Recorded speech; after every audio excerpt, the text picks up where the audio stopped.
Hey guys, आज हम discuss करने वाले हैं साइंस के एक बढ़िया से टॉपिक को जो आप यहाँ पे नाम देख सकते हैं, डिफ्यूजन।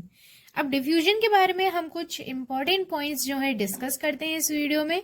तो चलिए, यहाँ पे पहला क्वेश्चन जो हमें दिया हुआ है वो है व्हाट इज डिफ्यूजन। तो डिफ्यूजन क्या होता है?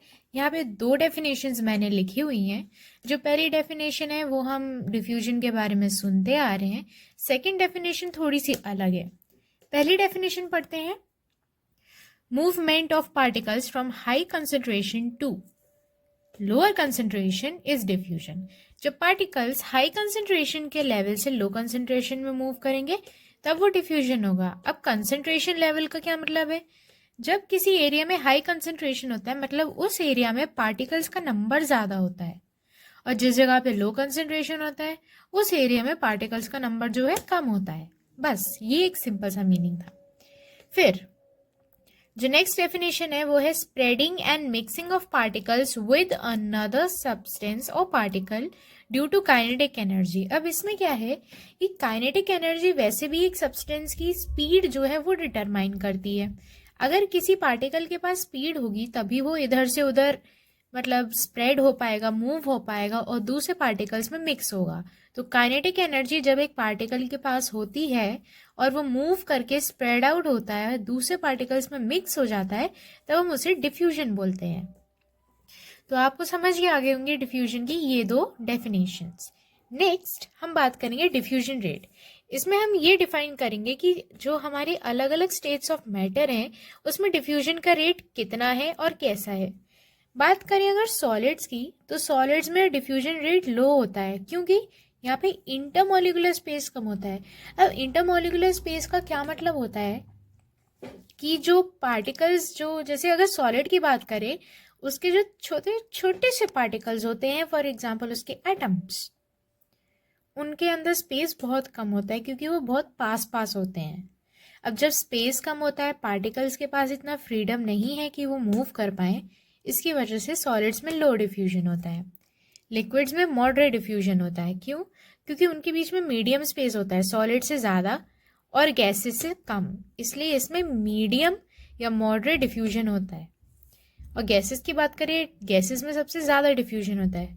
उसके जो पार्टिकल्स होते हैं उनके बीच में बहुत ज़्यादा इंटरमोलिकुलर स्पेस होता है, इसलिए वो ज़्यादा जल्दी मूव कर सकते हैं। That is why diffusion rate is higher in gases, lesser in liquids and very less in solids. Next हम आते हैं डिफ्यूजन के कुछ एग्जाम्पल पे।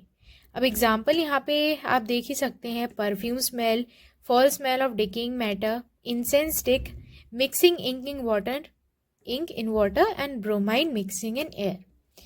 इसमें से ये हम एक डायग्राम के साथ भी डिस्क्राइब कर सकते हैं जो कि ये रहा। अब यहाँ पे ये जो डायग्राम है ये एक बीकर है, इसको आप पानी मान लीजिए। ये जो ब्लू कलर के आपको डॉट्स दिख रहे हैं ये वाटर के पार्टिकल्स हैं। हमने इस वाटर में थोड़ी सी इंक डाल दी है और ये एरिया हमारा हाई कंसेंट्रेशन का एरिया है। रीजन, यहाँ पे पार्टिकल्स के बीच में स्पेस बहुत कम है और ज़्यादा अमाउंट के पार्टिकल्स हैं। यहाँ पे लो कंसेंट्रेशन का एरिया इस जगह पे बन रहा है जहाँ पे वाटर के पार्टिकल्स हैं, क्योंकि यहाँ पे जो पार्टिकल्स हैं वो कम है और इनके जो स्पेस है बीच में वो ज़्यादा है। अब यहाँ पे सेकेंड में जब ये पार्टिकल्स जो हमारे इंक के पार्टिकल्स थे उनमें काइनेटिक एनर्जी होने के कारण वो धीरे धीरे हाई कंसेंट्रेशन के एरिया से मिक्स हो रहे हैं लो कंसेंट्रेशन के एरिया में, और फिर एंड में एक स्टेट आती है जिसे हम बोलते हैं इक्विलिब्रियम। अब इक्विलिब्रियम ये जो स्टेट होती है, यहाँ पे जो पार्टिकल्स हैं देखो उनके बीच में स्पेस जो है वो इक्वल हो जाता है, यानी कि जो पार्टिकल्स अभी मिक्स हुए हैं वो ज़्यादा स्पेस एक दूसरे में नहीं छोड़ेंगे, एक सिमिलर अमाउंट का गैप होगा जिसकी वजह से और पार्टिकल्स मिक्स नहीं हो पाएंगे, तब एक स्टेट ऑफ इक्विलिब्रियम बनती है। इसकी डेफिनेशन हम कह सकते हैं when the particles mix in similar amount of space inside another particle, it is known as equilibrium. तो पार्टिकल्स यहाँ पे इक्वल अमाउंट में जो है मिक्स हो गए और फिर हमारा डिफ्यूजन जो है कंप्लीट हो गया। ये तो हमने देख लिया कि वाटर में डिफ्यूजन कैसे होता है। नेक्स्ट पे आए तो अब गैस की बात करते हैं। इसको आप मान लीजिए एक परफ्यूम की बॉटल। परफ्यूम की बॉटल को जब हम स्क्वीज आउट करेंगे इसमें से परफ्यूम, तो जो पार्टिकल्स होंगे वो एक साथ ज़्यादा एरिया में है यहाँ पे, इसलिए एक हाई कंसंट्रेशन का एरिया ये बन गया। लेकिन यहाँ पे जो एयर है उसके अंदर परफ्यूम का एक भी पार्टिकल नहीं है, एयर बिल्कुल खाली पड़ी हुई है, इसलिए यहाँ पे लो कंसंट्रेशन का एरिया बन जाता है। सेकेंड डायग्राम में यहाँ पे इक्विलिब्रियम की स्टेट इसलिए बनी क्योंकि जो पार्टिकल्स हैं परफ्यूम के उनके अंदर काइनेटिक एनर्जी है, जिससे वो स्प्रेड आउट हो गए हैं एयर में और इक्विलिब्रियम की स्टेट बन गई है क्योंकि इक्वल स्पेस एयर और परफ्यूम के पार्टिकल्स के बीच में है। तो ये तो हमने देख लिया कि कैसे वाटर और लिक्विड और गैसेस के बीच में डिफ्यूजन हो सकता है। नेक्स्ट टॉपिक पे हम आने वाले हैं जो है व्हाट इज ब्राउनियन मूवमेंट। अब ये एक इंपॉर्टेंट एस्पेक्ट है डिफ्यूजन में, क्योंकि ब्राउनियन मूवमेंट की वजह से ही डिफ्यूजन होता है। ब्राउनियन मूवमेंट एक मूवमेंट होता है जो पार्टिकल्स जो है शो करते हैं। डेफिनेशन पढ़ते हैं। Movement of particles of matter possessing kinetic energy from here to there in a haphazard manner or zigzag manner is Brownian movement। इसको सिंपल थोड़ा करते हैं कि जो पार्टिकल्स के मूवमेंट का तरीका होता है वो बिल्कुल स्ट्रेट नहीं मूव करते, किसी कर्वी मोशन में नहीं मूव करते, वो एकदम जिगजैग या अजीब सी रैंडम मैनर में मूव करते हैं और इसी मूवमेंट को नाम दे दिया ब्राउनियन मूवमेंट। इसका एक सिंपल सा यहाँ पे डायग्राम है ये वाला। ये जो ब्राउन कलर के आपको डॉट्स दिख रहे हैं ये पार्टिकल्स हैं। अब यहाँ पे पार्टिकल्स आप देख सकते हैं, कोई पार्टिकल एक ही डायरेक्शन में नहीं मूव कर रहा, कोई पार्टिकल एक का एक पीछा नहीं कर रहा। ये वाले जो 3 पार्टिकल्स है ये भले ही कर रहे हैं, स्टिल ये जो पार्टिकल्स हैं ये फिर भी एक जिगजैग मैनर में जो है मूव कर रहे हैं और बिल्कुल ही एक दूसरे का पीछा तो नहीं कर रहे हैं।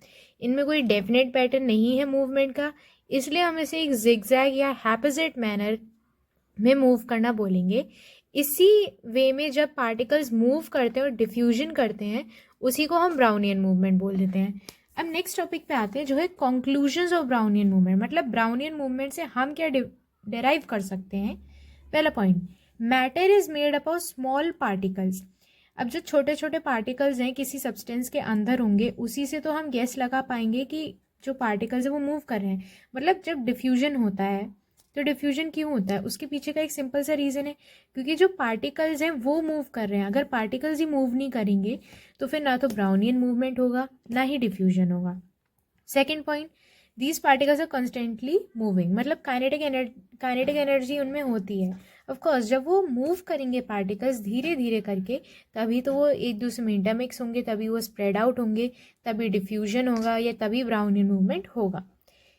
नेक्स्ट टॉपिक है रोल ऑफ काइनेटिक एनर्जी। अब काइनेटिक एनर्जी भी डिफ्यूजन में एक इंपॉर्टेंट रोल प्ले करती है। कैसे, let's see. Kinetic energy determines speed of particles. More kinetic energy is equals to more diffusion, less kinetic energy is equals to less diffusion. तो हम कह सकते हैं कि काइनेटिक एनर्जी जो है डिफ्यूजन से डायरेक्टली प्रोपोर्शनल है। काइनेटिक एनर्जी ज़्यादा, डिफ्यूजन ज़्यादा। अगर पार्टिकल ज़्यादा मूवमेंट करेंगे डिफ्यूजन जल्दी होगा, पार्टिकल्स कम मूवमेंट करेंगे तो डिफ्यूजन भी कम होगा। Kinetic energy of particles increase and decrease depending on temperature. ये एक इंपॉर्टेंट पॉइंट है कि जो काइनेटिक एनर्जी है वो पार्टिकल्स के जब टेम्परेचर, जैसे हमने पढ़ा है कि जब टेम्परेचर को इंक्रीज करते हैं तो जो फोर्स ऑफ अट्रैक्शन पार्टिकल्स के बीच में होता है वो टूटने लगता है, और जब वो कम हो जाता है तो पार्टिकल्स को जो फोर्स ऑफ अट्रैक्शन है वो कम हो गया। अब उनके पास फ्रीडम है कि वो मूव कर सकते हैं, उसी फ्रीडम की वजह से वो ईजिली मूव कर पाते हैं। मूव करने की वजह से जल्दी जल्दी डिफ्यूजन भी हो जाता है। सो यहाँ पे लिखा है ज़्यादा टेम्परेचर ज़्यादा काइनेटिक एनर्जी ज़्यादा diffusion, less temperature less kinetic energy less diffusion. तो हम समझ सकते हैं कि टेम्परेचर जो है वो भी डिफ्यूजन के डायरेक्टली प्रोपोर्शनल है। तो ये हमने समझ लिया काइनेटिक एनर्जी का डिफ्यूजन में क्या रोल होता है। नेक्स्ट टॉपिक है ऑस्मोसिस। अब ऑस्मोसिस एक और टाइप का डिफ्यूजन है, इसके बारे में हम अभी नहीं पढ़ेंगे, नेक्स्ट वीडियो में पढ़ेंगे। बस मैं डेफिनेशन रीड कर देती हूँ। Movement of liquid molecules from higher concentration to lower concentration through a semi permeable membrane.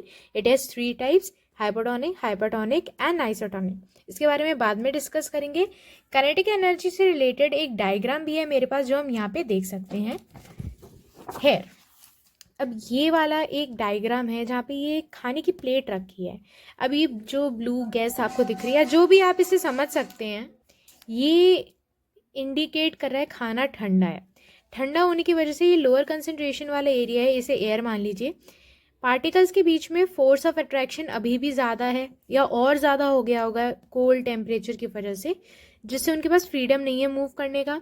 Particles जो स्मेल के पार्टिकल्स हैं फूड के, वो मूव नहीं कर पा रहे हैं और हमें फूड की स्मेल नहीं आएगी। और सेकंड इमेज में कुछ और ही हो रहा है। पार्टिकल्स जो इसमें है, अब खाना गर्म है, खाना गर्म होने की वजह से क्या है कि टेम्परेचर ज़्यादा है, फोर्स ऑफ अट्रैक्शन जो है वो टूट रहा है धीरे धीरे पार्टिकल्स में, और जो स्मेल है वो ट्रैवल कर रही है, यानी कि डिफ्यूजन हो रहा है। तो यही था कि टेम्परेचर इफेक्ट करता है काइनेटिक एनर्जी को। तो गाइज, अगर आपको ये वीडियो थोड़ा इंफॉर्मेशनल लगा, so please like it and subscribe to this channel ऐसी इंफॉर्मेशन वीडियोस के लिए। So bye.